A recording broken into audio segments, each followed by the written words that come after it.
बिजनौर से योगी ने फूका 2027 का बिगुल, नालायक औलादों को समझा लो वाले बयान ने छेड़ी नई बहस। उधर राहुल और अखिलेश भी गठबंधन की बिसात बिछाने में जुटे। यूपी में कौन लिखेगा सत्ता की नई कहानी। एक तरफ योगी का हिंदुत्व, कानून व्यवस्था और सनातन वाला संदेश, तो दूसरी तरफ राहुल अखिलेश की नई जोड़ी का फॉर्मूला। 403 सीटों पर छिड़ी सबसे बड़ी जंग, क्या बदलने वाली है चुनावी हवा। यूपी की राजनीति में 2027 का चुनाव भले अभी दूर दिखाई देता हो, लेकिन उसकी आहट अब साफ सुनाई देने लगी है। खास बात तो यह है कि इस बार चुनावी बहस की शुरुआत किसी बड़े चुनावी मंच से नहीं, बल्कि बिजनौर की धरती से दिखाई दे रही। सीएम योगी ने वहां जो संदेश दिया, उसके बाद राजनीतिक गलियारों में नई चर्चा शुरू हो गई है। सूर्या चौहान कांड का जिक्र करते हुए योगी ने साफ कहा कि अगर कोई अपनी नालायक औलादों को समझा नहीं पा रहा तो वो गलती कर रहा। उन्होंने दोस्ती की आड़ में होने वाली ऐसी घटनाओं को पूरी तरह अस्वीकार बताया। साथ ही गौ माता को लेकर भी अपना रुख दोहराया। राजनीतिक जानकार मान रहे कि यह सिर्फ एक बयान नहीं था, बल्कि 2027 के चुनावी एजेंडे की शुरुआती झलक भी थी,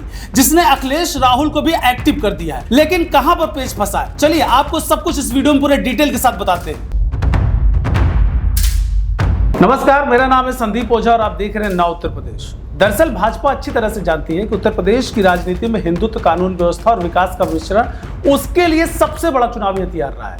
यही कारण है कि बिजनौर में योगी का पूरा भाषण इसी दिशा में दिखाई दिया, इसी के इर्द गिर्द दिखाई दिया। एक तरफ उन्होंने अपराध और सुरक्षा पर सख्त संदेश दिए, तो दूसरी तरफ सनातन आस्था और सांस्कृतिक पहचान को भी उन्होंने केंद्र में रखा।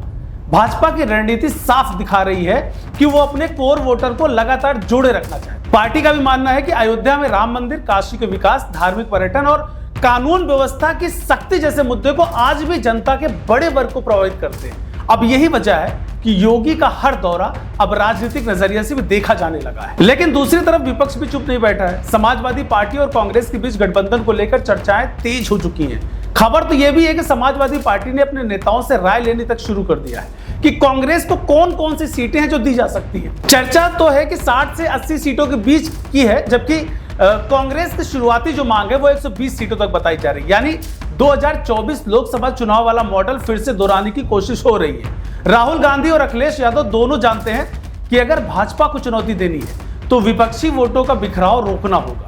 अब इसी वजह से दोनों दल अभी से जमीन तैयार करने में जुट गए हैं। यूपी में कुल 403 विधानसभा सीटें, कांग्रेस की मांग है कि 120 सीटें और सपा की जो तैयारी है वो 60 से 80 सीटों के बीच। अब इसी के बीच गठबंधन की चर्चा तेज हो गई है। मिशन 2027 पे इन सब चीजों को लेकर सबकी नजर बनी हुई, भाजपा भी इस पर नजर बना के रखी। हालांकि राजनीतिक तस्वीर उतनी आसान भी नहीं है जितनी दिखाई दे रही है, क्योंकि उत्तर प्रदेश में चुनाव सिर्फ गठबंधन से नहीं जीते जाते। यहाँ सामाजिक समीकरण, नेतृत्व की छवि और जमीनी संगठन भी बड़ा रोल निभाते हैं। फिलहाल कई राजनीतिक विश्लेषक मानते हैं कि योगी आदित्यनाथ की व्यक्तिगत लोकप्रियता जो है वो भाजपा की सबसे बड़ी ताकत बनी हुई है।